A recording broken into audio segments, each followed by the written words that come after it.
Hey tech heads, Fina here. By the way, someone mentioned this little greeting of mine on the MGEVs forum, wondering if I'm perhaps calling you all not a very nice name.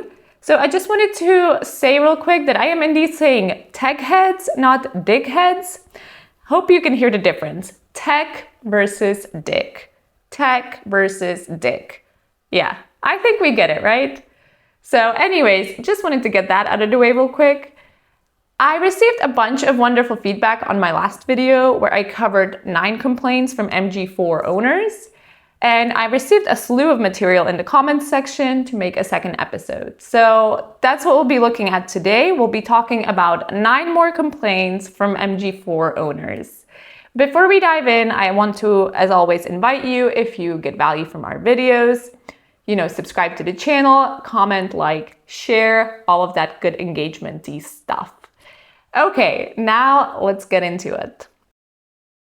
So following a firmware update starting from the next version after R13, MG4 SE owners have noticed that they no longer get an outdoor temperature indicator on their display. So it used to be there, and after the update, it just disappeared. So some believe that this was an intentional decision by MG to disadvantage the cheaper MG4 SE version versus the MG4 Trophy. Whether the change was unintentional or malicious, it has sparked a lot of speculation and dissatisfaction among MG4 SE owners, and they are not happy with the change.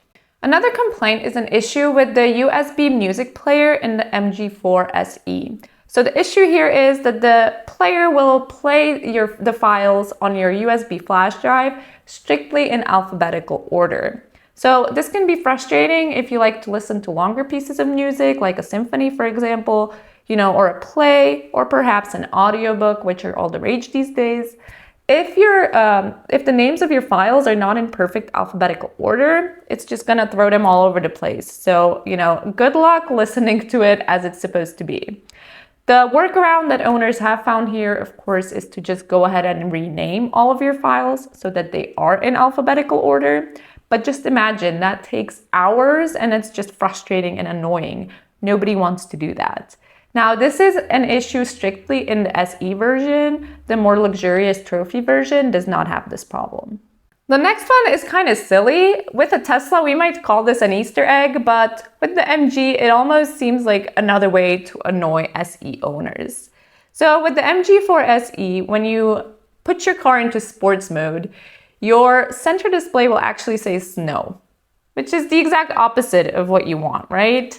So this kind of silly, and it's not a huge deal. The car is still in sport mode. It is just an issue with the display. Now, if this does bother you, MG4 SE owners have found a workaround. That is to set the custom mode to sport settings. So that way you can just put on custom mode, which takes you to sport, and you bypass all of this silly snow nonsense. But what do you think? Is this a glitch? Is it a joke? Or is it another small revenge against SE owners? Another thing that owners complain about is that the icons on the MG4 touchscreen are really small and difficult to control while driving, and the touchscreen itself gets pretty glitchy. So the icons that people complain about the most are controls for fog lights, the air conditioning controls, and the lane keep assist disablement. So this situation is uncomfortable and it can be dangerous while driving. So far, no updates have been made to address this issue. Another problem that some MG4 owners face are these sagging or bulging undertrays. So unfortunately, some MG4 models come out of production with a deformed undertray, which results in poor aerodynamics, increased fuel consumption, as well as the risk of debris collecting in the engine compartment. And while some insist that this was only an issue in earlier models, I did a little bit of research and I have seen complaints as recently as August the 15th about this, and that was not the only one. There are several on there. So unfortunately, this issue is still happening. And a lot of owners are having a problem getting dealers to acknowledge this and replace the undertray with a new one, which, this is of course a production issue. So this is under warranty and a dealer should be able to replace it. But once again, communication and customer service seems to be lacking here. Another thing that owners complain about is the insufficient interior lighting. So actually you do not get as many light bulbs as you might like inside the MG4 because you don't get any at all in the rear seat. And the ones that are there, the light bulbs are quite dim. So this can be an issue, especially when it comes to nighttime driving.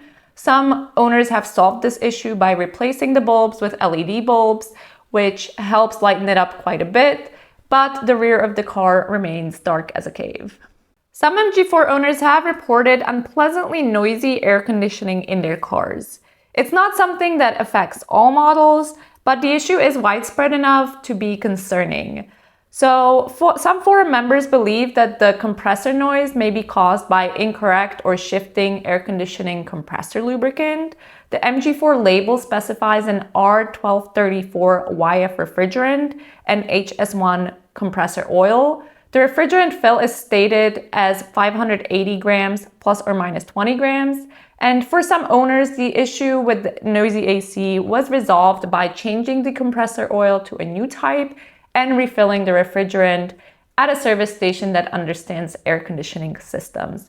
In at least one case, this repair was carried out with a dealer under warranty, so there is a little bit of hope there. The state of charge indicator on the main screen in the MG4 behaves inconsistently. So it has a color-coded system where green should be showing you when you have, full charge or a sufficient amount of charge. Then it should flip to orange when you're getting a bit low and turn red when you are critically low. But apparently the indicator stays green just most of the time, and then every once in a while it will flash to orange with seemingly no rhyme or reason. So for example, one user reported that one time it flashed orange when he was at 100% charge, and then the next time he turned on the car, it was back to green. So this seems to be another software issue to where most of the time the indicator will just stay green, but every once in a while the orange light flips on just to let us know it's still alive.